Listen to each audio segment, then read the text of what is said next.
चलो कोई बात नहीं. So write down the next heading, combination of police. इसमें दो पार्ट है. द वन इज एक कॉम्बिनेशन ऐसा जिसमें कि one pulleys fixed, one pulley is fixed and other pulleys are movable. Fixed और मूवेबल इज क्लियर ना. फिक्स्ड मतलब I am saying that axis of. अरे आप लोग टेंशन वेंशन मत लेना, ये बोर्ड वोर्ड का. बोर्ड की टेंशन लेने से भी तबीयत खराब हो जाती है. बोर्ड की टेंशन क्यों नहीं लेनी चाहिए, उसका रीज़न है. बोर्ड की टेंशन इसलिए नहीं लेनी चाहिए क्योंकि ये एक सबसे सिंपल एग्जाम है. अगर सिंपल एग्जाम की टेंशन ले लिए तो आगे के एग्जाम्स इससे डिफिकल्ट हैं, तो फिर उसका क्या करेंगे. इसलिए बोर्ड की टेंशन नहीं लेनी चाहिए. और बोर्ड में सिर्फ आपके आगे चल करके ऐसे कुछ मार्क्स नहीं देखते, बस इतना देखते हैं कि आप अबव 80% हो या 85% हो. अगर इतना है 80% है तो ठीक है, फिर कोई बात नहीं, कोई प्रॉब्लम नहीं थी. किसी कॉलेज के एडमिशन में कोई प्रॉब्लम नहीं होती, किसी कॉम्पिटिटिव एग्जामिनेशन में कोई प्रॉब्लम नहीं होती. ठीक है, तो इतना टेंशन नहीं लेना. हाँ, लेकिन आपको ट्राई जरूर करना चाहिए कि आपके बहुत अच्छे स्कोर आए, अराउंड 98, 99 और मे बी 99.9 ऐसे करके अच्छे स्कोर. देखो इसमें ना एक चीज़ मैं बताता हूँ. बोर्ड ना इट्स ऑल अबाउट रिपीटेशन. इसमें 90% से ऊपर की चीज़ें रिपीट होती हैं. आप कुछ भी कर लो, मतलब सॉरी, आप कोई भी पेपर देख लो, चाहे ज्योग्राफी, हिस्ट्री, हिंदी, मैथमेटिक्स भी रिपीटिशन है. मतलब एवरी ईयर हमारा सेम ही ऑब्जर्वेशन रहता है. हम देखते हैं ना क्वेश्चन पेपर, सेम क्वेश्चन इधर से इधर थोड़ा बहुत चेंज करके, डेटा चेंज करके. तो कहने का मतलब है कि 5-6 साल के क्वेश्चन पेपर अगर आपने अच्छे से समझ के सॉल्व किए ना, तो आपको लगेगा कि अरे ये तो फिर रिपीट कर दिया वो सारी चीज़ें. तो बहुत मज़ा आता है फिर क्वेश्चन पेपर सॉल्व करने में. मार्क्स भी बहुत आते हैं.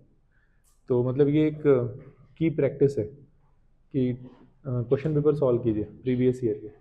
और not to just complete but to understand every single thing. ठीक है, तो अभी आपकी प्रिपरेशन ऐसी होनी चाहिए कि क्वेश्चन पेपर सॉल्व करके आप चैप्टर को प्रिपेयर कर रहे हो. इस तरह से ये बहुत फास्ट तरीका है. अगर आप सोचो कि पहले हम फिर से सारी थ्योरी पढ़ लें, सब कुछ कर लें, फिर हम क्वेश्चन पेपर सॉल्व करेंगे, नहीं, इतना टाइम भी नहीं है. और ये थोड़ा लेंदी प्रोसेस है, ये थोड़ा लेंदी प्रोसेस है. तो अभी आपने जो भी सुना समझा, बस उसको आप अप्लाई करो. नहीं आता है तो उसको डिस्कशन करके उसको रिजॉल्व कर लो एंड आगे बढ़ो. ठीक है, तो combination of pulley. So one pulley is fixed. So try to understand, one pulley is fixed and other pulleys are movable. इस डायग्राम में ना, इन दिस डायग्राम, ये जो लेंथ है ना, इसको थोड़ी बड़ी बनाना, इसको थोड़ी बड़ी बनाना. For better understanding, this length of the string should be little longer and like this. So this is a movable pulley. Yeah, one pulley is fixed. I'm drawing one. हाँ, बाकी सारी मूवेबल है, सिर्फ एक पुली फिक्स्ड है.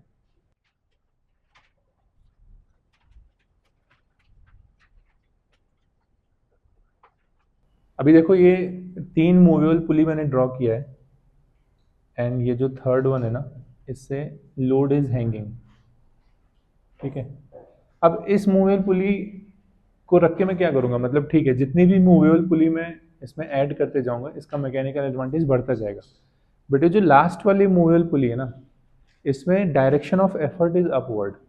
Then I am gonna add one more pulley which is fixed pulley.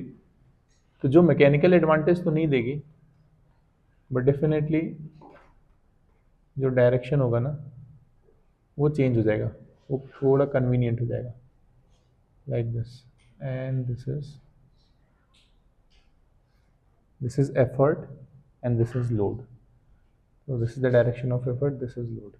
So once again, in the combination of pulley, the first part is when one pulley is fixed and other pulleys are movable. This is the effort, direction of effort, this is the direction of load. The purpose of adding the single fixed pulley is to change the direction. हाँ, yes. या मतलब for an ideal case, जो police का wait है वो तो है नहीं, दैट इज़ वेटलेस, और स्ट्रिंग का वेट भी 0 है. ऐसा आइडियल के केस में ऐसा हम लेके चलते हैं. अब ये देखो, जो लोड है, this load is supported bye 2 segment of this strings. अब ये जो है ना, ये दिस वन, क्या ये जो पूरी स्ट्रिंग है यहां से लेके यहां तक, ये एक ही स्ट्रिंग है और ये डिफरेंट स्ट्रिंग है, ये चेंज हो गई ना दूसरी स्ट्रिंग, और फिर ये चेंज हो गई, लेकिन ये चेंज होकर के फिर यहां तक। सो हाउ मेनी स्ट्रिंग, ये क्वेश्चन है, आई थॉट कि इसमें कुछ बहुत डीप क्वेश्चन है, बट एनीवेज, तो कितनी स्ट्रिंग हमने यूज की यहाँ पे? यस, 1 2 एंड 3, 3 स्ट्रिंग यूज की। This load is supported bye these 2 strings or the segment of the string. So can I say that the tension is here T1 and here tension is also T1?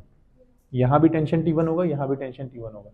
ये T1 इसलिए लिख रहा हूँ क्योंकि आगे मुझे T2 लिखना पड़ेगा ना, because string is change now. यहाँ पे this is tension T2 and this is also tension T2।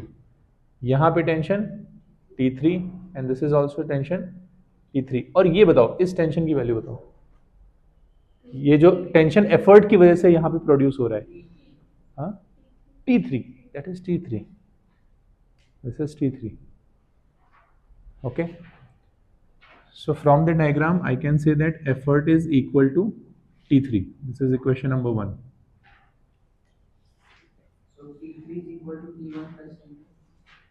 नहीं, उस पर आते हैं अभी। अब बताओ load is equal to what? Load is equal to what?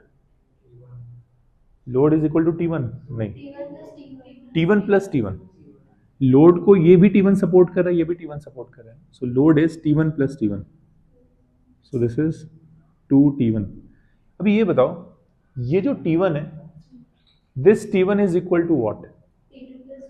This is T2 plus T2, because this tension is supported by, मतलब ये अगर टेंशन है तो ये भी तो टेंशन हुआ ना। अगर इस पुली के कॉन्टेक्स्ट में देखें तो tension is away from this pulley ना, तो ये tension is supported by once again T2 and T2। So इस 2 की जगह लिख, T1 की जगह लिख सकते हैं T2 plus T2। So the answer is 2T2, मतलब दिस इज 4T2 और maybe 2 into 2T2। What can I write instead of writing T2? अब ये 2 है, this is also gonna be T2 only, तो T2 will be equal to T3 plus T3। So this is 2 into 2 into 2T3। And क्या जो T3 है वो E के equal है? T3 is equal to E। So यहाँ पे मैं लिख सकता हूँ 2 क्यूब, T3 की जगह E लिख सकता हूँ। So L is equal to 2 cube E, it means L upon E is equal to 2 cube. So mechanical advantage of this pulley is 2 cube. इस चीज को हम जनरलाइज भी कर सकते हैं। Let's say there are 3 movable pulleys and 1 fixed pulley, तो इसके मैकेनिकल एडवांटेज को हमने कहा है 2 cube. If there are n movable pulleys, if there are n movable pulleys, so बताना जरा मैकेनिकल एडवांटेज कितना हो जाएगा? 2 raise to power n। So यहाँ पे ध्यान देना, दिस इज ना, यहाँ पे n क्या है? What is n? Number of movable pulleys, not की नंबर ऑफ पुलीज। अगर नंबर ऑफ पुलीज देखोगे तो 1 2 3 4, बट n वो नहीं है। n क्या है? Number of movable pulleys. जैसे अगर क्वेश्चन में कहते हैं कि number of movable pulleys are 5, तो what is the mechanical advantage? 2 raise to 5 which is 32। 32 is the mechanical advantage. तो मतलब जल्दी से शॉर्टकट करके बता सकते हो। इसके पहले हमने जो केस किया था उसमें था one single fixed pulley and 1 single movable pulley. So उसमें मैकेनिकल एडवांटेज कितना हो गया? इस फॉर्मूले को अगर हम फॉलो करें, 2 रेज टू पावर 1, तो मैकेनिकल एडवांटेज वाज 2 ओनली ना in the previous case. Understood? ठीक है, अभी हम वेलोसिटी रेशियो पे आते हैं। So velocity ratio is DE upon DL। So let DL is equal to D। तो इस एफर्ट को जब मैं नीचे की तरफ पुल करूंगा तो ये जो पूरा सिस्टम है ये क्या ऊपर की तरफ पुल होगा? If I am pulling this effort towards down, तो ये जो पूरा सिस्टम है क्या ऊपर की तरफ जाएगा? तो अगर पूरा सिस्टम ऊपर की तरफ जाएगा तो क्या लोड भी ऊपर की तरफ जाएगा? Let's say load is going up by D distance, load ऊपर की तरफ कितना जा रहा है? D distance. तो लोड मान लो डी डिस्टेंस गया, तो क्या ये जो पुली है ये भी ऊपर की तरफ डी डिस्टेंस जाएगी? अगर ये पुली ऊपर की तरफ डी डिस्टेंस मूव करेगी तो this segment of string will be freed by D amount and this segment of string will be freed by D amount. ये क्या समझ में आया? यस और नो? तो ये जो है ये पुली ये कितना ऊपर की तरफ मूव करेगी? 2D, बिकॉज इसको D यहां से मिल रहा है, D यहां से मिल रहा है, तो ये ऊपर 2D जाएगी ना। और अगर ये 2D गई, ये पुली इज ट्रेवलिंग 2D, तो ये वाला कितना फ्री हो जाएगा? 2D। और ये वाला कितना फ्री हो जाएगा? तो ये कितना ऊपर जाएगी? This is going 4D। तो अगर ये 4D ऊपर गई तो ये कितना फ्री हो गया? और ये वाला कितना हो गया? तो ये एफर्ट कितना नीचे जाएगा? 8D। ये समझ में आएगा? तो displacement travel by effort is 8D। हाँ, इसको भी हम लिख सकते हैं ना 2 क्यूब D। तो VR is equal to D कितना है? 2 cube D divided by D। So VR is also is equal to 2 cube. और इसको भी अगर हम जनरलाइज करें, so VR is equal to 2 raised to power n, where n is number of movable pulleys। इसको फिर से समझते हैं ये कैसे हुआ।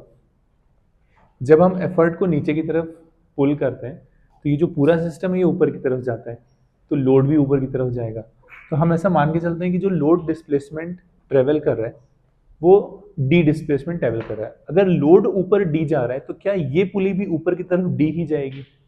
तो अगर ये पुली यहां से उठ करके डी डिस्टेंस ट्रेवल करती है तो this section of the string will be freed by D amount and this section will also be freed by D amount. तो ये जो है डिस्क, ये डिस्क कितना ऊपर जाएगी? यहां से डी फ्री हुआ, यहां से डी फ्री हुआ, तो this disk will be moving up by 2D। अगर ये ऊपर 2D चली गई, ये ऊपर मान लो 2D चली गई ऐसे, तो ये 2D अमाउंट से फ्री हो गया ना इतना, और ये भी 2D अमाउंट से फ्री हो गया। देखो थोड़ा यहाँ पे जो एग्जैक्ट ज्योमेट्री उस पर मत जाना। आप कहोगे ये इतना बड़ा D है, इतना छोटा सा 2D है, वैसा नहीं। इसकी ज्योमेट्री में थोड़ी प्रॉब्लम हो सकती है। जो लेंथ आप देख रहे हो विजुअलाइजेशन में, क्योंकि ये this diagram is not perfect, but try to understand the technical part of it.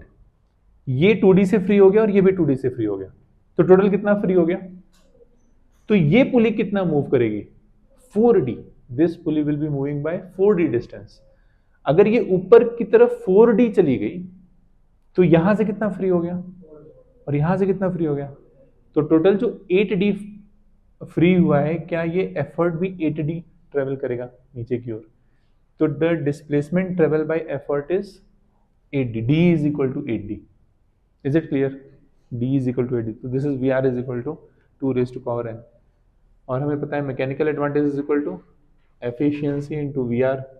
So 2 raised to power 3 is equal to efficiency into 2 raised to power 3. So efficiency is equal to 1। लेकिन अगर हम practical pulleys की बात करें, combination of pulley, तो ये less than 1 होगी। ऐसा क्यों? फ्रिक्शन कहाँ पे? Friction at the axle and weight of the pulleys, movable pulleys. Yes, weight of the movable pulleys. ये देखो, weight of the movable pulleys. What else? Weight of the string. तो ये दो रीजन है, weight of the string and weight of the string and movable pulley, and another reason is friction at axle. और बड़े सारे friction है, देखो यहाँ भी फ्रिक्शन एट एक्सल, ये भी फ्रिक्शन एट एक्सल, ये भी फ्रिक्शन एट एक्सल, हाँ ऊपर भी फ्रिक्शन एट एक्सल। हाँ, wait of the movable pulley and string.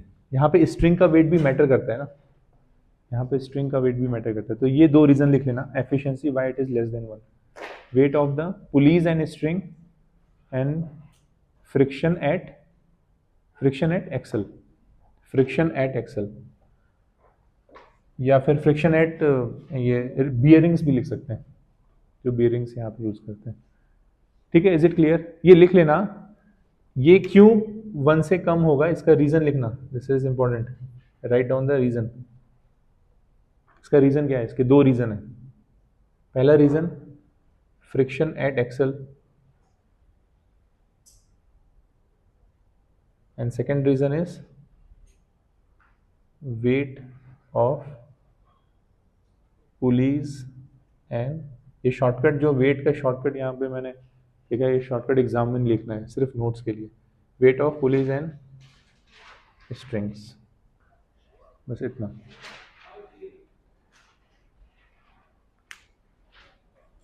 ठीक है, this is clear. So combination of pulley में this is the first part. Second part is block and tackle. Second part is block and tackle.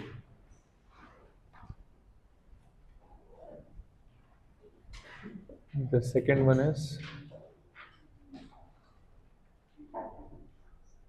तो block and tackle ये क्या system होता है? इसमें दो ब्लॉक होते हैं, एक अपर ब्लॉक एक lower block. So upper block में there are some number of disk या पुलिस, और लोअर ब्लॉक में भी कुछ पुलिस होती हैं। और उसका रूल ये है कि जो जितनी अपर ब्लॉक में पुलिस होती हैं उतनी ही लोअर ब्लॉक में पुलिस होंगी, या फिर अपर ब्लॉक में the number of police can be more than the number of pulleys in the lower block bye 1, इससे ज़्यादा नहीं। तो जैसे मान लो अपर ब्लॉक में अगर 3 पुलिस हैं तो लोअर ब्लॉक में 2 पुलिस, ऐसा कर सकते हैं। या फिर अपर ब्लॉक में अगर 3 हैं तो लोअर ब्लॉक में 3। लोअर ब्लॉक में नंबर ऑफ पुलिस वो कभी भी अपर ब्लॉक से ज़्यादा नहीं होंगी, और दोनों में अगर डिफरेंस होगा तो सिर्फ 1 का ही होना चाहिए। हाँ, ऐसा इसलिए क्योंकि इस तरह से करने से we can get the convenient direction to pull the load. जैसे लोड को अगर आप पुल कर रहे हो तो एक कन्वीनियंट डायरेक्शन में पुल करोगे, जैसे ऊपर की ओर तुम पुल करेंगे नहीं। तो उसका एक्सप्लेनेशन जब हम डायग्राम बनाएंगे ना तो ज़्यादा क्लियर होगा, तो वो अभी हम डायग्राम बना के दिखाते हैं। तो अभी मैं जो केस ले रहा हूँ उसमें अपर ब्लॉक में 3 पुलिस और लोअर ब्लॉक में 2 पुलिस, ऐसे करके। इसके बाद एक केस लेंगे जिसमें अपर ब्लॉक में 2 और लोअर ब्लॉक में 2, तो दोनों करके दिखाते हैं। So we can draw the diagram. इसका डायग्राम थोड़ा ये लर्न करना पड़ता है डायग्राम ड्रॉ करना।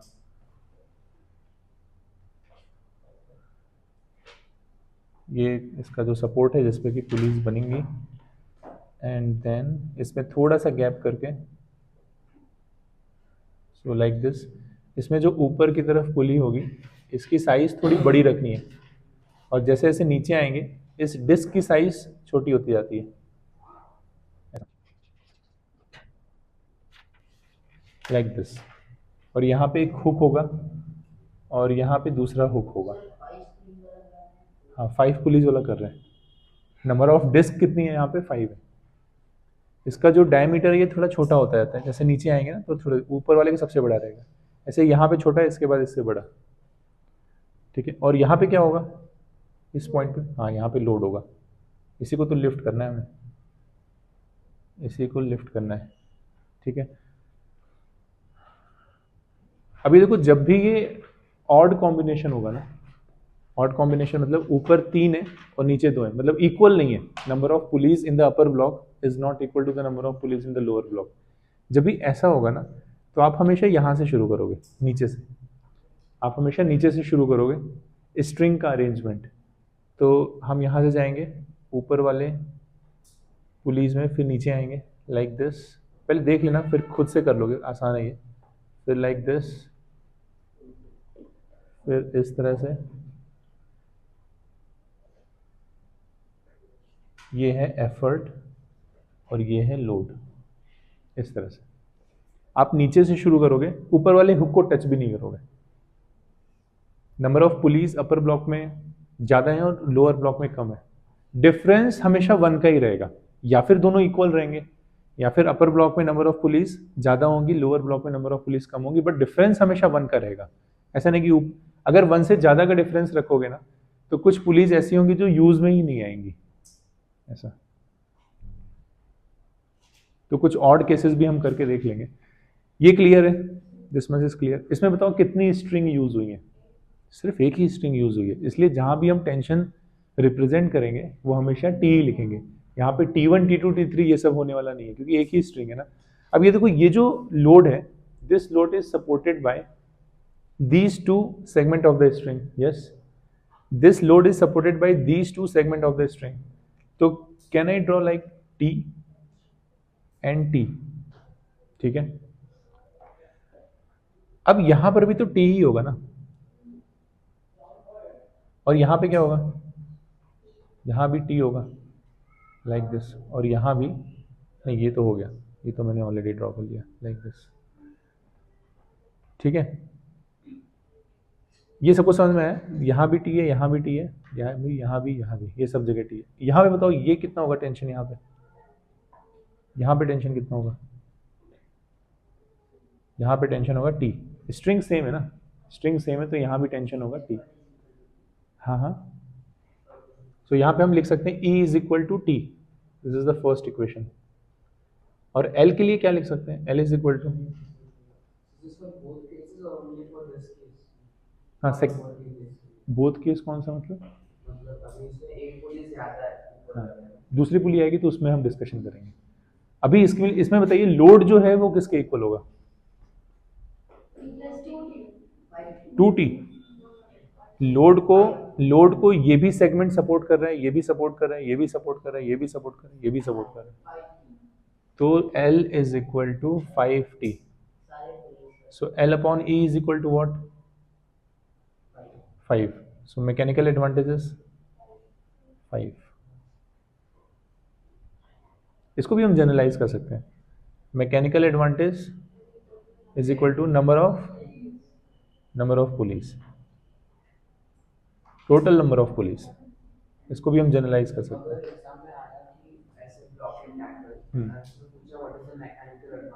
और उसमें उन्होंने दिया है कि 7 पुलिस हैं, तो आप सीधे लिख देना mechanical advantage is 7, mechanical advantage is 7। इसका वेलोसिटी रेशियो देखते हैं, so velocity ratio is equal to D upon dl, so de upon dl, so let's say dl is equal to d, यानी कि जो लोड डिस्प्लेसमेंट ट्रेवल कर रहा है वो कितना है, d है। तो अगर load is going up by d distance, तो ये जो पुली होगी ये ऊपर कितना जाएगी, और ये पुली ऊपर कितना जाएगी, ये भी d डिस्टेंस जाएगी, और ये, हाँ बस ये पुली ऊपर d डिस्टेंस जाएगी, ये पुली, तो when this pulley is going up by d distance, तो क्या ये स्ट्रिंग और ये string by d amount loose हो जाएगा, क्या ये भी बाय d अमाउंट लूज हो जाएगा, और क्या ये भी बाय d अमाउंट लूज हो जाएगा। तो यहाँ पे कितनी स्ट्रिंग लूज हो रही है, कितना अमाउंट ऑफ स्ट्रिंग लूज हो रहा है, दिस इज 5d, यहाँ से d, यहाँ से d, ये भी d अमाउंट लूज हो रहा है क्योंकि ये ऊपर जा रहा है ना। अल्टीमेटली जब हम इसको पुल कर रहे हैं तो ये जो पूरा ब्लॉक है, ब्लॉक एंड टेकल, मतलब ये जो लोअर ब्लॉक है ये पूरा ही ऊपर जा रहा है ना, this lower block is going up. जब हम इसको पुल कर रहे हैं तो ये जो पूरा सेक्शन है, इसमें 2 सेक्शन है, अपर ब्लॉक लोअर ब्लॉक, ये पूरा लोअर ब्लॉक ऊपर जा रहा है, तो this is also going up and this is also going up, ये दोनों एक ही सपोर्ट से कनेक्टेड है, तो ये पूरा का पूरा सपोर्ट ऊपर जा रहा है, तो इसलिए यहाँ भी डी फ्री होगा, ये भी डी फ्री होगा, यहाँ भी डी अमाउंट, यहाँ भी डी अमाउंट, और यहाँ भी डी अमाउंट, तो ये टोटल कितना डी एल अगर डी है तो डी ई कितना हो गया, डी हो गया 5d, so V R is equal to 5d upon d and VR is equal to 5. So this combination is also force multiplier. Mechanical advantage is greater than 1 and VR is also greater than 1. इसमें भी VR is equal to आप n, हाँ direction जैसे force की direction, कौन से force की, हाँ ये तो डाउनवर्ड है ना, हम यही तो चाहते हैं, एफर्ट जो हो वो हमेशा डाउनवर्ड हो। इसमें चेंज इन डायरेक्शन के लिए सेपरेट पुली हमें यूज़ नहीं करना पड़ा, जैसे हम फिक्स्ड पुली यूज़ करते थे ना, चेंज इन डायरेक्शन के लिए हम एक फिक्स्ड पुली अलग से लेके आते थे, तो इसमें वो हमें नहीं करना पड़ा। बस इसको समझ लेना, इसको समझोगे तो ही हम एक दूसरा केस कंसीडर करेंगे तो आप उसको रिप्लाई कर पाओगे। जब हम इस एफर्ट को नीचे की तरफ पुल करते हैं तो ये इंडिविजुअल पुली ऊपर नहीं जा रहा है, बल्कि ये पूरा पूरा लोअर ब्लॉक ऊपर जा रहा है, इस वजह से ये भी डी लूज हो रहा है, ये भी डी लूज हो रहा है, ये भी डी लूज हो रहा है, ये भी डी लूज हो रहा है, और ये भी डी लूज हो रहा है, इसलिए 5d हो गया। Is it clear? ठीक है, फिर यहाँ पे जो एफिशिएंसी है, एफिशिएंसी कितनी हो जाएगी? एफिशिएंसी क्या होता है? Mechanical advantage divided by V R. So यहाँ पे 5/5, दिस इज इक्वल टू 1। तो ये आइडियल केस है, ये आइडियल है। फिर प्रैक्टिकल की बात करें तो एफिशिएंसी और प्रैक्टिकल या एक्चुअल भी कह सकते हैं उसको, प्रैक्टिकल पुली की बात करें तो दिस इज लेस देन। ऐसा क्यों होता है? Friction at axle, weight of lower block, weight of lower block, यहाँ पे लोअर ब्लॉक ही तो ऊपर जा रहा है ना, तो इसलिए वेट ऑफ लोअर ब्लॉक। तो इसमें लिख लो why the friction, why the efficiency is less than 1, because friction in bearings of the pulleys या friction at axle and weight of string and weight of lower block, weight of string and weight of lower block.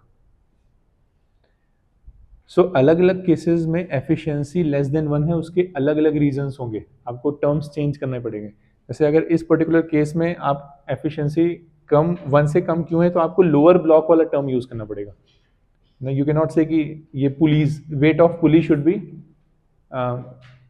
Because of weight of pulley there is, नहीं friction होगा, I am not saying, but try to understand जो हम term use कर रहे हैं। मान लो इसमें इस केस में पूछा गया कि why efficiency is less than 1 and someone is writing कि because of weight of pulley, तो वो इतना अप्रिशिएबल नहीं है, क्योंकि वेट ऑफ पुली में तो आप इसको भी काउंट कर रहे हो ना, बट लिफ्ट तो सिर्फ आप लोअर ब्लॉक को कर रहे हो, तो you have to separately mention कि weight of the lower block, because of the weight of the lower block the efficiency is less than 1। अच्छा, efficiency is less than 1, then which other factor is getting affected? Mechanical advantage, mechanical advantage. And what will be the VR in that case? VR remains unchanged. Yes, Varad, your question. So can the efficiency of a machine ever be greater than transformer के case में it's closer, क्योंकि transformer case में there is no contact, contact नहीं होता है ना। जो force जब ट्रांसफर होता है या एनर्जी जब ट्रांसफर होती है, नॉट फोर्स, एनर्जी जब ट्रांसफर होती है वो कॉन्टेक्ट के थ्रू नहीं होती, तो उसकी एफिशिएंसी इट कैन बी 98-99 ऐसे, क्योंकि लॉसेस उसमें भी होते हैं, eddy percent, eddy losses, eddy current losses, नहीं वैसा नहीं होता। मैकेनिकल एडवांटेज आपका ज़्यादा है बट एफिशिएंसी मैक्सिमम 100%। इसमें लिखो efficiency is less than 1 because friction at axle या friction in bearings of the pulleys, and second reason is weight of lower block and string, weight of string and weight of lower block. तो ये सारे reason है जिसकी वजह से efficiency less than 1 होती है। सो नेक्स्ट केस में number of pulleys in the upper block and the lower block is same, ऐसे करेंगे। ठीक है, अभी हम कहाँ से शुरुआत करेंगे? अब हम नीचे से शुरुआत नहीं करेंगे, अब हम कहाँ से करेंगे? ऊपर से करेंगे। So let's begin from the upper block and go like this, ऐसे करके। तो this is the direction of effort and here is load. अभी इसके बाद हम एक चीज और देखेंगे, अगर हमने यहाँ पे नीचे से शुरू किया होता तो उसका क्या इफेक्ट होता। तो will see one more case, इसमें अगर हमने नीचे से शुरू किया होता तो फिर कैसे होता, तो फिर हम थोड़ा डिफरेंस समझ पाएंगे, बट अभी इसमें ऐसे करके देखते हैं। तो दिस इज द एफर्ट। तो once again can I write T over here, this is also T, this is also T, this is also T, and here is also T. So we can say that effort is equal to T. This is equation number 1. And load is equal to what? Load is equal to what? Yes, Hriday बताइए. Load is equal to?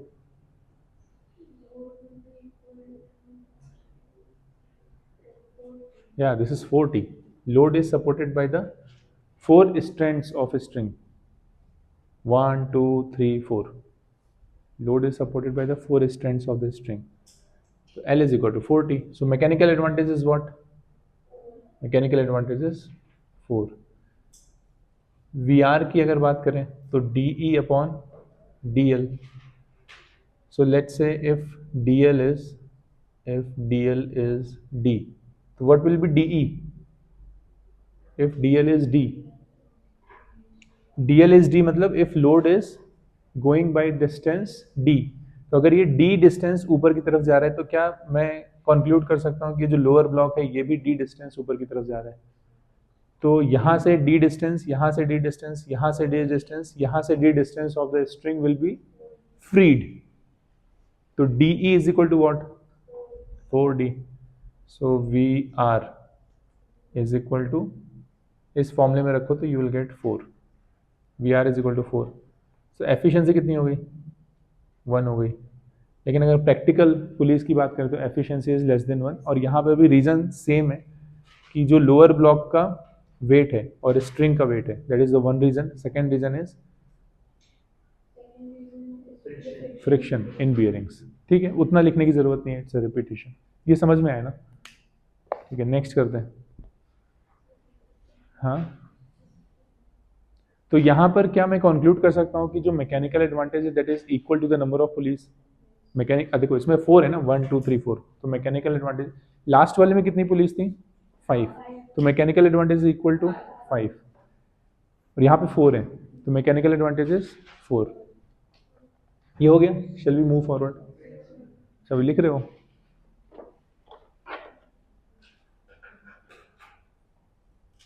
ये इतना thick नहीं रहेगा, ये पतला सा रहता है. See this one. Next is same thing. और इसको once again in the upper block we have 2 pulleys and in the lower block we have 2 pulleys.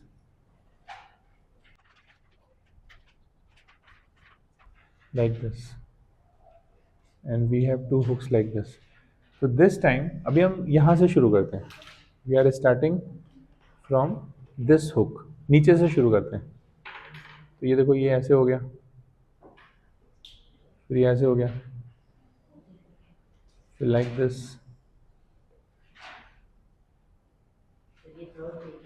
ये थर्ड केस है. मतलब अपर ब्लॉक में भी 2 पुलीज हैं और लोअर ब्लॉक में भी 2 पुलीज हैं. हाँ, तो थर्ड केस नहीं, इसको थर्ड केस ही कंसीडर करो. We are gonna use this. इसमें क्वेश्चंस बनते हैं, तो consider this as a third case. Consider this as a third case. तो इसमें क्या चैलेंजेस आ रहे हैं? हाँ, direction is not convenient. In this case direction is not convenient. But let's say someone has done this. अभी किसी ने कर ही दिया ऐसे, तो फिर क्या करेंगे? तो इसमें कैलकुलेट करते हैं. इसमें आप कैलकुलेट करो और मुझे बताओ कि मैकेनिकल एडवांटेज कितना है और वेलोसिटी रेशियो कितना है.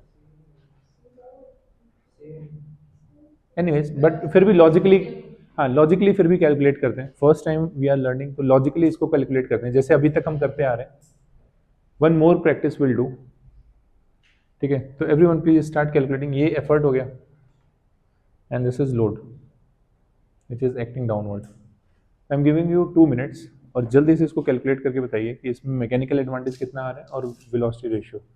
मतलब आप इसको जनरलाइज मत करो, एक बार और कैलकुलेट कर लो प्रॉपर तरीके से, जैसे हम टेंशन वगैरह ड्रॉ करते थे. फिर हम E को सेपरेटली लिख रहे हैं, एक इक्वेशन बना रहे हैं, लोड की सेपरेट इक्वेशन बना रहे हैं, फिर Ma is equal to L upon E, फिर हम वैल्यू सब्स्टिट्यूट कर रहे हैं. This is how we are getting the value of mechanical advantage. So please follow the proper process and try to calculate what is the mechanical advantage.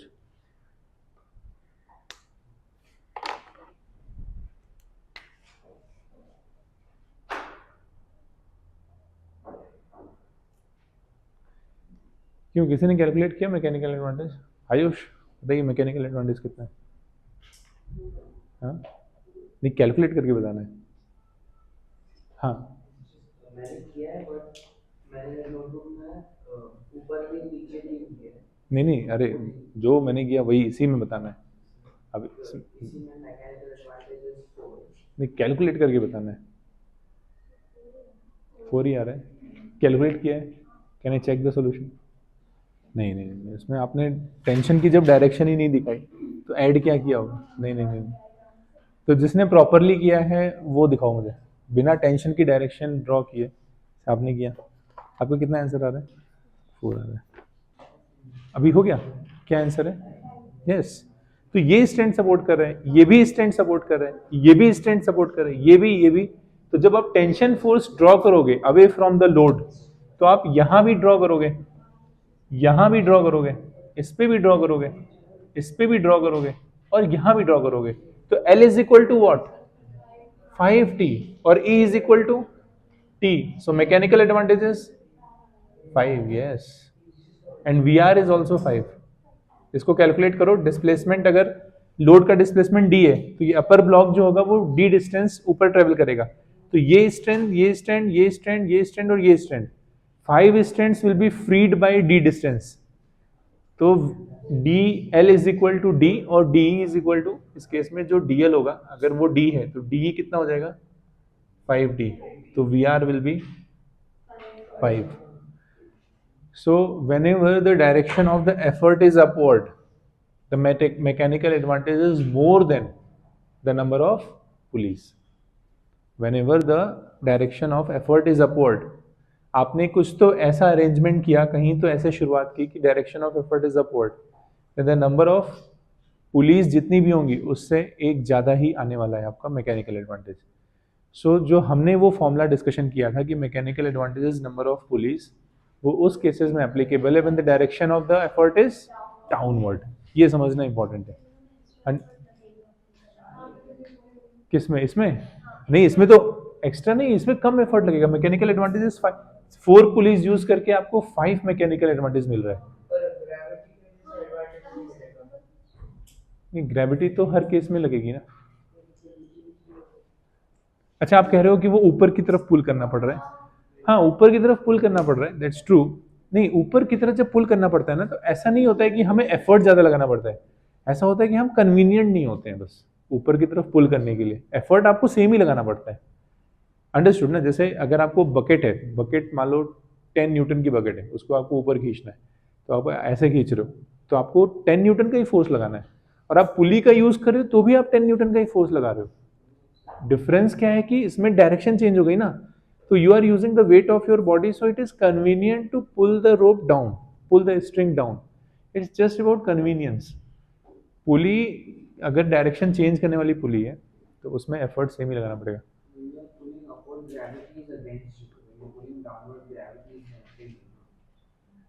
Gravity is there in all the cases.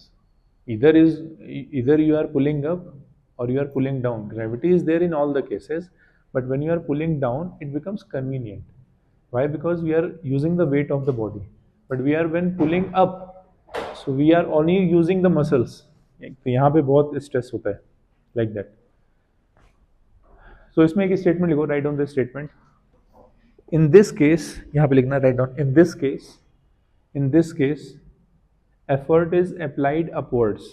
और देखो, safer side तो यही है कि आप बिल्कुल ऐसे सोचो कि इस लोड को कितने स्ट्रेंड सपोर्ट कर रहे हैं, जितने स्ट्रेंड सपोर्ट करेंगे उतना ही मैकेनिकल एडवांटेज होगा। ये मतलब बेसिक फंडा है। इसमें देखो 5 स्ट्रेंड सपोर्ट कर रहे हैं ना, तो यही देख लिया करो कितने स्ट्रेंड सपोर्ट कर रहे हैं। सो इसमें को इन this case effort is applied upwards. In this case, इस पर्टिकुलर केस की मैं बात कर रहा हूँ। इन this case effort is applied upwards,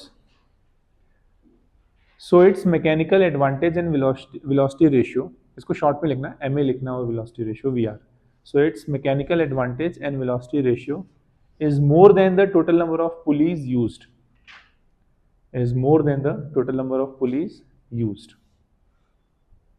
तो बेसिक फंडा क्या है? बेसिक फंडा नंबर ऑफ पुलीज नहीं है, बेसिक फंडा है नंबर ऑफ स्ट्रैंड्स है। That's the basic thing. हाँ, yeah, it is always one more, and it could be different also. The basic thing is ki number of strands supporting the load. इससे पहले वाले में भी तो 4 वाला था। हाँ हाँ, तो 5 स्ट्रैंड लगी हुई है। oh really? दिखाओ। वो ऊपर से आ रहा है, उसको 5 कह रहे हो क्या? नहीं, हाँ नहीं, वो बट लोड को सपोर्ट नहीं कर रहा। Strands which are supporting the load, just 4 na, which are supporting the load, where you can show the tension because of the load, that is upward. Just use, understood this thing? नहीं, उसमें it's not about कि existence of the 5 strands, no, strands which are supporting the load, वो load को support नहीं कर रहा ना. It's not like कि एग्जिस्टेंस ऑफ 4 स्ट्रेंड्स. जैसे ये जो पुली है ना, इस पुली से ये 2 स्ट्रिंग ऐसे जा रही है ना स्ट्रैंड्स, और ये लोड को सपोर्ट कर रहे हैं. Load is connected with this. तो you can show the direction of tension upward here, and you can show the direction of tension upward here, but in that case you cannot show the direction of tension upward. ठीक है, लिख लिया. इसमें एक और statement add करो. Mechanical advantage is equal to, mechanical advantage and velocity ratio is equal to ma and vr is equal to, mechanical advantage and velocity ratio equal to number of strands supporting the load. Number of strands नहीं, number of strands, ये basic चीज है, इसको लिखो, फिर कहीं mistake नहीं होगी. Number of strands supporting the load, number of strands supporting the load, number of strands supporting the load. Any question? Okay, ठीक है. अभी देखो इसमें एक हम एक और भी कैलकुलेशन करके दिखाते हैं, जहां पे हम ये समझेंगे कि एफिशिएंसी 1 से कम कैसी हो जाती है. How does this efficiency gets? So write down the heading: effect of weight of pulleys, effect of weight of pulleys, effect of weight of pulleys on mechanical advantage, velocity ratio and efficiency. Effect of weight of pulleys on mechanical advantage, velocity ratio and efficiency. So we'll consider one case of block and tackle, and we'll try to understand कि how does the weight of the pulley or the lower block is affecting efficiency, mechanical advantage and velocity ratio.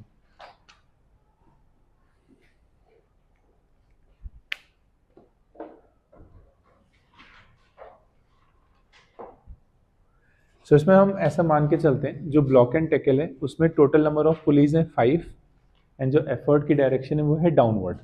ठीक है, एक block and tackle system है, block and tackle system. इसमें number of pulleys कितनी है? 5, और direction of effort कितना है? कहाँ है डायरेक्शन ऑफ एफर्ट? ये है downwards. So can you tell me the effort ये किसके इक्वल होगा? Effort will be equal to T, right? और लोड किसके इक्वल होगा? नहीं, अच्छा, n इज इक्वल टू 5 लिया क्या मैंने?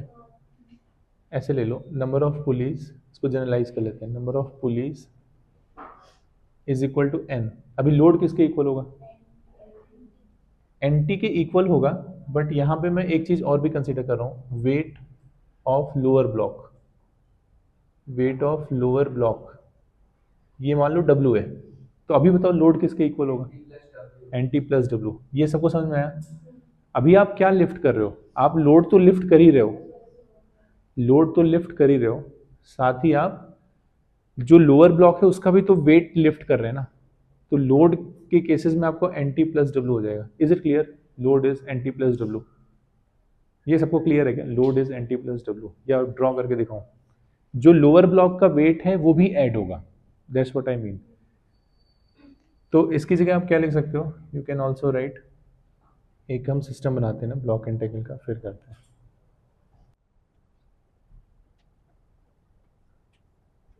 1 2 3 ऐसे करके, and let's say here we have 1 2. तो हमने नीचे से शुरू किया, एंड लाइक दिस, लाइक ऐसे करके, and this is E, this is load. So we can say that this is T, this is also T, this is also T, this is also T, and here is also T. तो E is equal to T, ऐसे हम कह सकते हैं, is equal to T. And here L plus ये, okay, try to understand, हाँ वो उस इक्वेशन पे मत जाना. ऐसे L plus and the weight of the lower block, L plus W, this is gonna be NT. Now L plus W, load, and plus weight of the lower block, load plus weight of the lower block, this is equal to NT. this is equal to nt. So load will be equal to nt minus w, and now we can say mechanical advantage is equal to load upon effort. So load is nt minus w divided by effort. इसको मैं क्या ऐसे लिख सकता हूँ, n minus w by t. This is mechanical advantage. काफ़ी complicated हो गया क्या? अच्छा, वेलोसिटी रेशियो कितना होगा? वेलोसिटी रेशियो बताओ. अगर n पुलीज हैं तो वेलोसिटी रेशियो कितना होगा? अगर नंबर ऑफ पुलीज n है तो वेलोसिटी रेशियो. विहान इतना डिस्टर्ब, आप वहां से उठिए. अगर नंबर ऑफ पुलिस n है तो वेलोसिटी रेशियो रिमेन्स अनचेंज ना, तो वेलोसिटी रेशियो तो चेंज नहीं होगा. तो फिर efficiency is equal to mechanical advantage divided by velocity ratio. तो mechanical advantage is nt minus w divided by t and velocity ratio is n. इसको ऐसे n minus w by T and whole divided by n. इसको split कर लेते हैं तो this is n upon n minus w upon N T. So this is 1 minus w upon N T. तो इस तरह का कुछ हमें एक्सप्रेशन मिल जाता है. We get the expression like this. So we can see if we considering the weight of the lower block, अगर weight of the lower block हम कंसीडर करते हैं तो एफिशिएंसी इज लेस देन 1. 1 में से कुछ भी अगर आप सब्ट्रैक्ट करोगे तो उसकी वैल्यू 1 से कम ही आएगी ना. तो यहाँ पे एफिशिएंसी इज लेस देन 1. और ये वेट जितना ज़्यादा होगा एफिशिएंसी उतनी ही कम होगी. वेट जितना ज़्यादा होगा ये फैक्टर भी उतना ही बड़ा होगा. तो 1 में से अगर बड़ा फैक्टर माइनस करोगे तो एफिशिएंसी उतनी ही कम आएगी. तो we get this expression finally. हाँ, NT. नहीं, effort is T. Effort is equal to T. Effort is equal to T. And here load plus weight. These strands are now supporting load as well as the weight of the lower block. This time we are considering this is a case of practical pulley. So when this is a case of practical pulley, not ideal pulley. So when this is a case of practical pulley, so weight of the lower block also we are considering into the, we are taking the weight of the block as well. हाँ. So instead of using two pulleys at the bottom, हाँ. as the block. No, I am not using two pulley. I have just shown a diagram. I am generalizing it. I am writing that I am using n pulleys. No, I'm just asking. Okay. Instead of using two pulleys, हाँ. we use one pulley with two loops in it. But One उसी- pulley? उसी पुली में से दो बार जाएगा. कौन दो बार जाएगा? Spring. अच्छा, एक ही पुली में से 2 बार जाएगा. हाँ. ओके, तो उसमें आपको फिर बड़ी स्ट्रिंग लेनी पड़ेगी.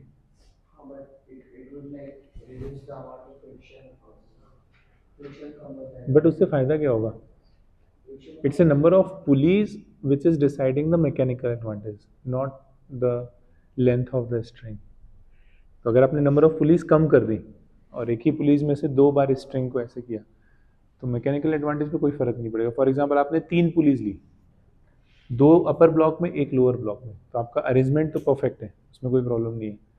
बट स्ट्रिंग को आपने डबल टाइम ऐसे उसको राउंड किया है तो उसमें मैकेनिकल एडवांटेज उसका फिर 3 ही रहेगा. 3 mechanical, because you are using the number of pulleys 3 ना, मैकेनिकल 3 ओनली. तो बल्कि आपको स्ट्रिंग बड़ी लेके आनी पड़ेगी इन दैट केस. ठीक है, ये समझा क्या? ये वाला पार्ट समझा? This one L plus W is equal to N T. L plus W is equal to T. Vihan, अरे हमने सीट चेंज नहीं किया. इतनी सारी सीट्स हैं, देख लो किधर जाना है.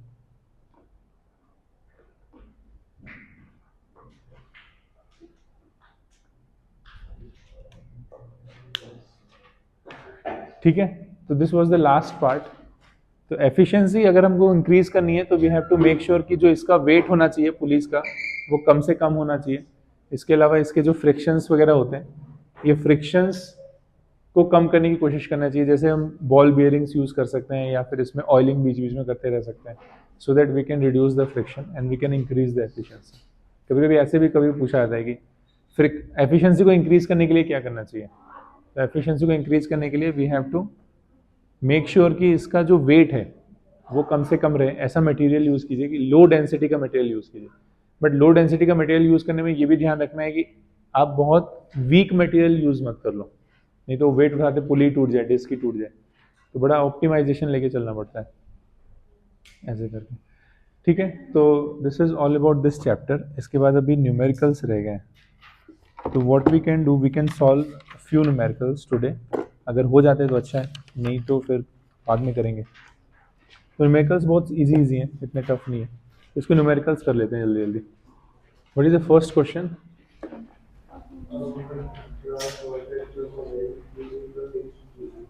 The mass of bucketed water together is 6 kilograms. The force applied by the woman is 70 newtons. Calculate the mechanical advantage. तो हाँ बताइए कैसे करेंगे मैकेनिकल एडवांटेज, कैसे कैलकुलेट करेंगे? What is mechanical advantage? Load upon, तो लोड की वैल्यू कितनी है? लोड की वैल्यू कितनी है? 6 kg नहीं है, आपको वेट बताना है। लोड जो होता है ना वो वेट होता है, बट आपने मुझे मास बताया। 6 kg. तो क्वेश्चन नंबर, हाँ 60 newton. C a woman draws water from a well using a fixed pulley. The mass of the bucket and water together is 6 kg. The force applied by the woman is 70 Newton. Calculate the mechanical advantage. So mass of the bucket and water is 6 kg. तो इसको आप wait में convert करो ना, mg, 6 into 10 तो 60 Newton. And effort कितना है? 70. ये गिवन है, क्वेश्चन में गिवन है। तो लोड अपॉन एफर्ट फॉर्मूला, तो load is 60 Newton, effort is 70 Newton. So the answer is 0.857। ठीक है, बस इतना। 0.8. ये देखो मैकेनिकल एडवांटेज जो है वो 0.857 है।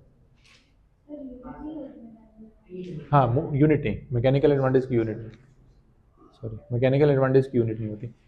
तो मैकेनिकल एडवांटेज अगर 1 से कम है, इसका मतलब हमें ज़्यादा एफर्ट लगाना पड़ रहा है और हम कम लोड लिफ्ट कर रहे हैं। हाँ क्या हुआ? अच्छा कुछ कह रहे थे क्या?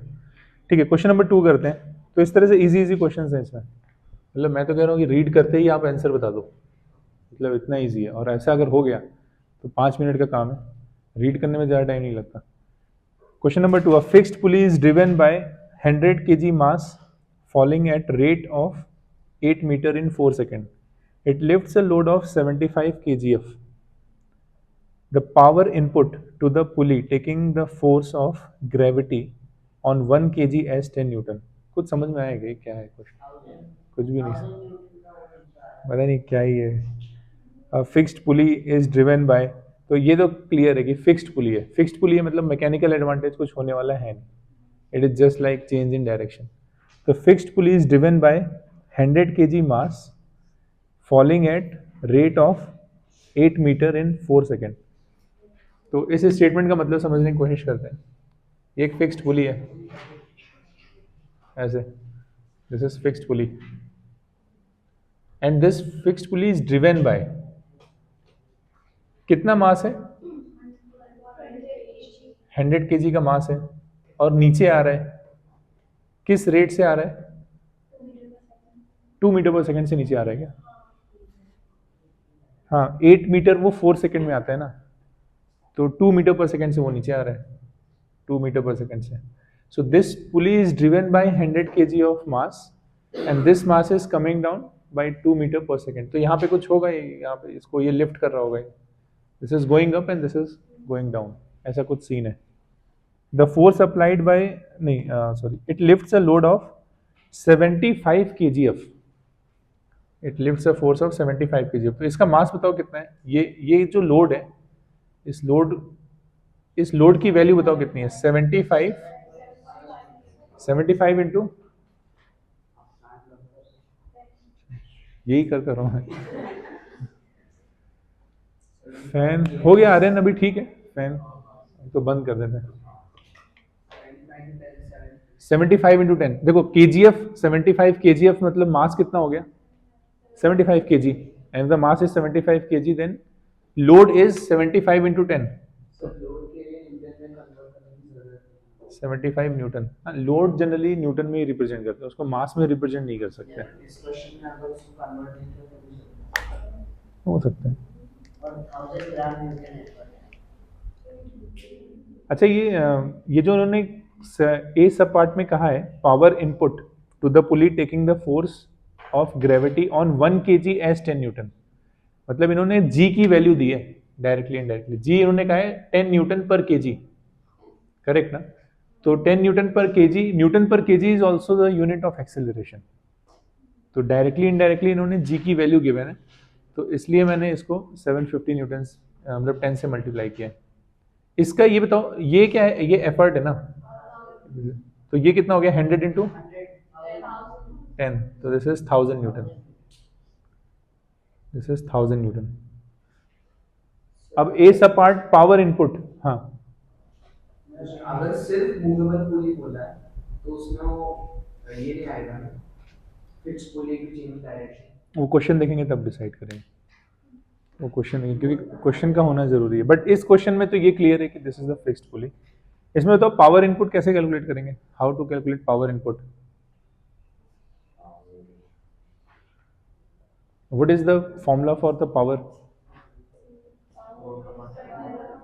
हाँ, तो बस वैसे ही करेंगे और क्या। Power is equal to work upon time. और वर्क क्या होता है? या आप लोग को वो पता है क्या वो फॉर्मूला? पावर का एक और फॉर्मूला होता है, रिमेंबर? हाँ हाँ, force into velocity, you remember ना, हमने पढ़ा था फोर्स इंटू वेलोसिटी। तो यहाँ पे वो फॉर्मूला डायरेक्टली लगा सकते हैं ना, फोर्स इंटू वेलोसिटी। तो फोर्स कितना है? फोर्स है 1000 ना, और वेलोसिटी कितनी है? 2 मीटर पर सेकेंड। तो आंसर कितना आ गया? 2000 वॉट। बस यही पूछ रहे हैं वो, इनपुट पावर पूछ रहे हैं, इनपुट पावर पूछ रहे हैं। तो एफ इंटू वी कर दिया हमने। नेक्स्ट क्या है? The efficiency of the pulley, efficiency of the pulley. तो एफिशिएंसी कैसे कैलकुलेट करते हैं? हाँ, तो efficiency is M A by V R. Mechanical advantage कितना है इसका? What is mechanical advantage? हाँ, लोड अपॉन एफर्ट ना। अरे मैकेनिकल एडवांटेज इतना डिफिकल्ट है क्या?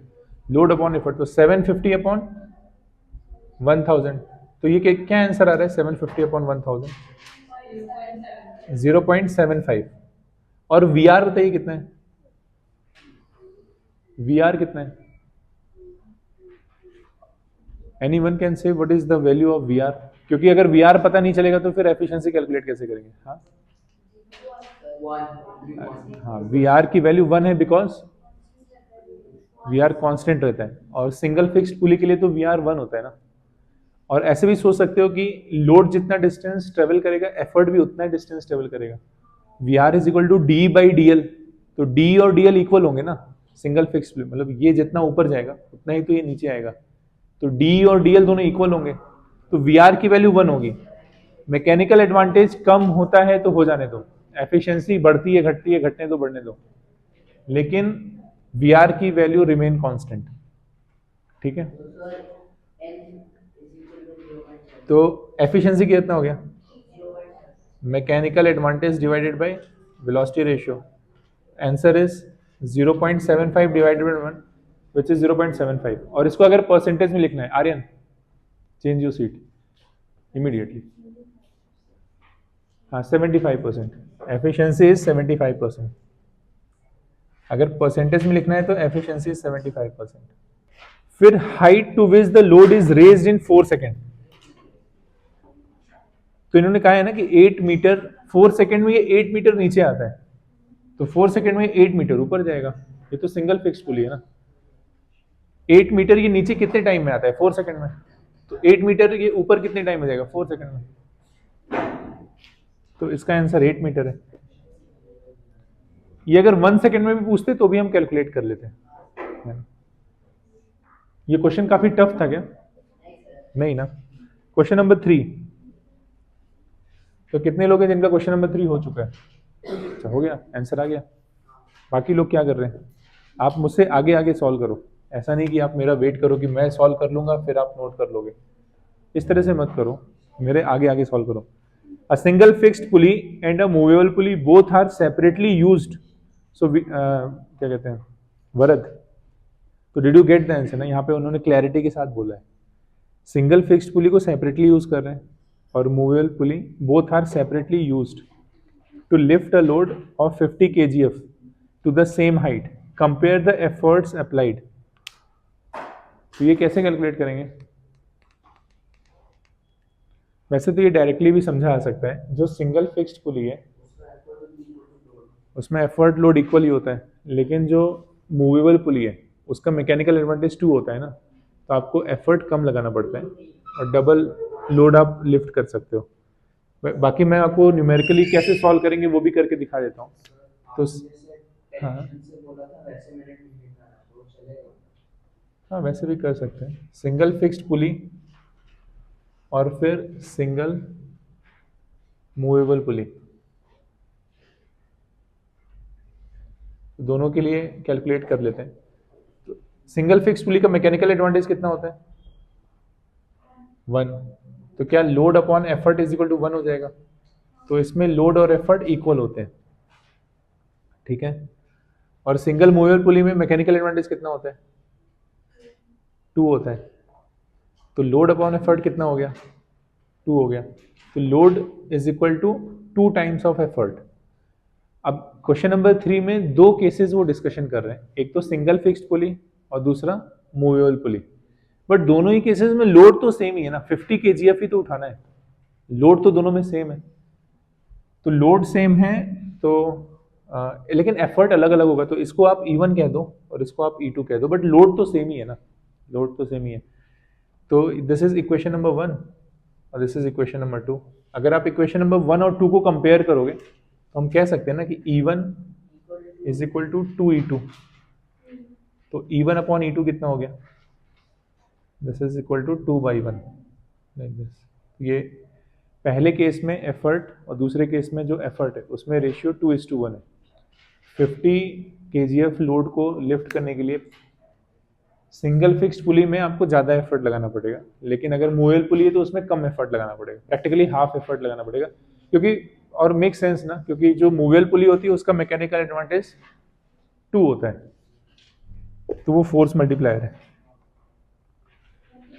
क्वेश्चन नंबर 4 देखते हैं।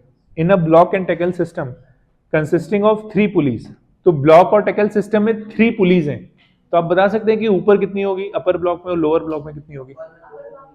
अपर ब्लॉक में 2 होगी और लोअर ब्लॉक में 1 होगी। लोअर ब्लॉक में इक्वल हो सकती है, लेकिन लोअर ब्लॉक में कभी ज्यादा नहीं हो सकती, ठीक है। तो लोअर ब्लॉक में 1 है, अपर ब्लॉक में 2 है।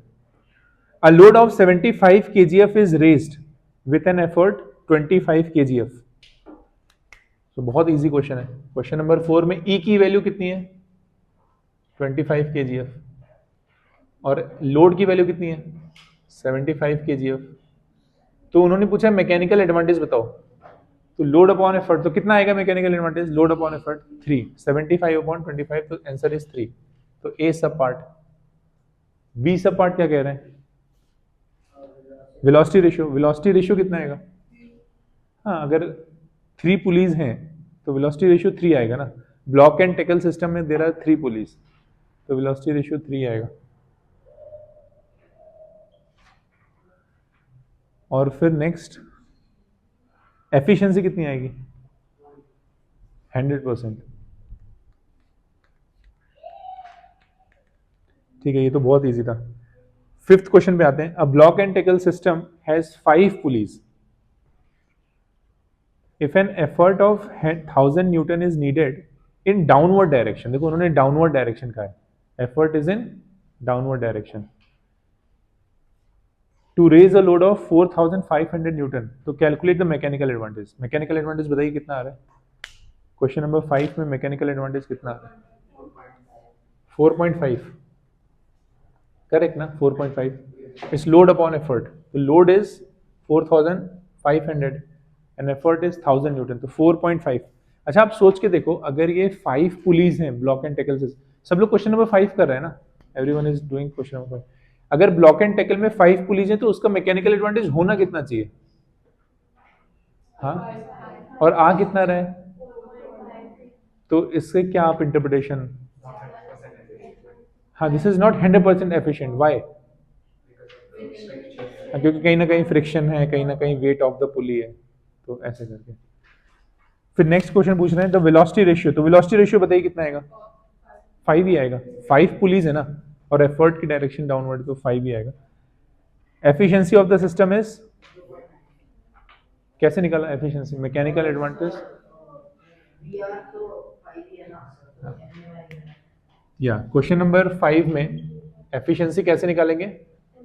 Mechanical advantage divided by V R. Mechanical advantage 4.5 आया और वी आर तो 5 है, तो इसको सॉल्व कर दो 0.9, या फिर आप इसको कह सकते हो 90%। सो क्वेश्चन नंबर 6, हम बहुत फास्ट तो मूव नहीं कर रहे। हाँ पुली सिस्टम बोला, हाँ, refer to blocking method. Pulley system, question number 7 है। हाँ वो आपको पहचानना पड़ेगा, that you have to recognise. तो उस क्वेश्चन को पढ़ो और समझो। Question number 6, draw tackle to lift the load by applying the force in downward direction. So इसमें कहां से शुरुआत करेंगे? Vihan, can you show me your notebook? Please bring your notebook. नीचे से शुरू करेंगे, तो this is how we can cover. तो ये डायग्राम हम ड्रॉ कर सकते हैं ना, इसको बुक में चाहो तो पेंसिल से डायग्राम बुक में ड्रॉ कर लो पेंसिल से, इसको अलग से क्या बनाना, इसको बुक में ही ड्रॉ कर लो। ठीक है, उसको बुक में ही ड्रॉ कर लो। बुक है, बुक है।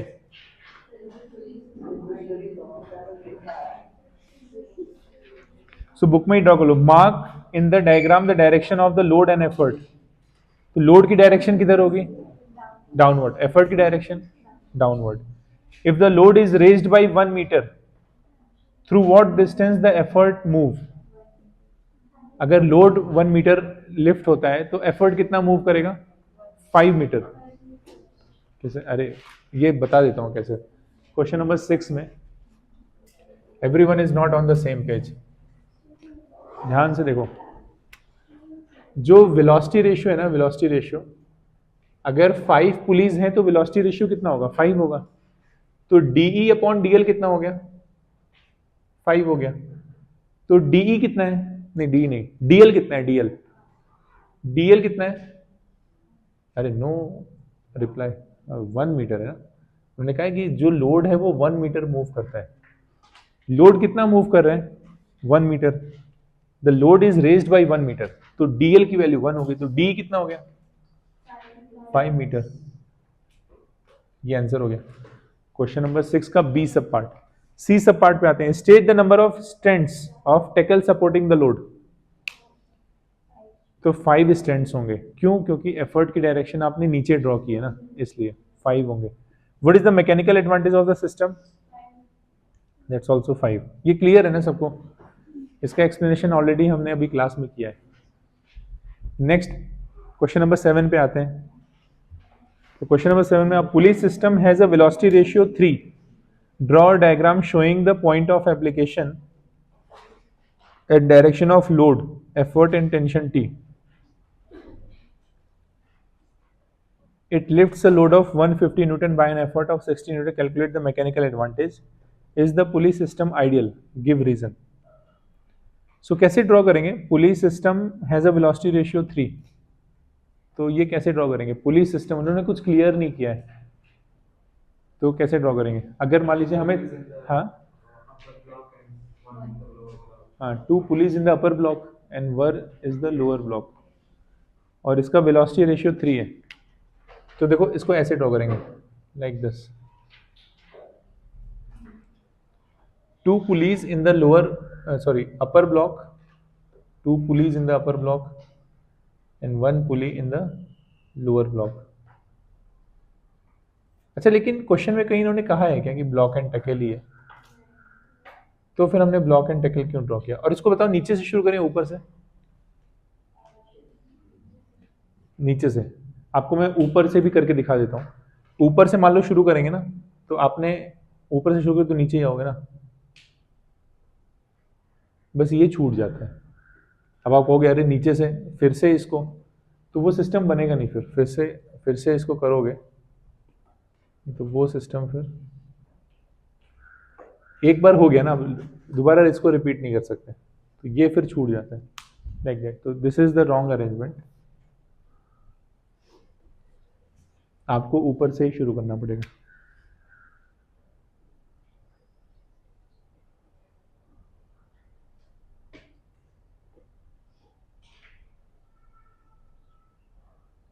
One two and this is 1.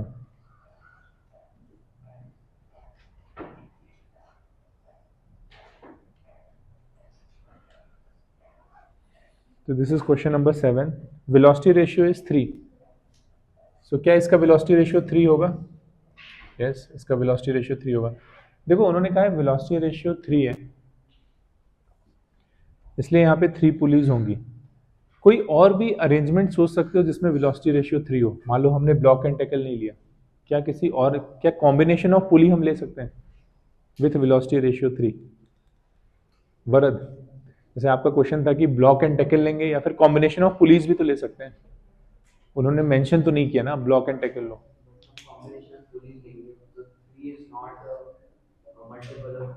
Correct, आप इसको ध्यान से सुनना।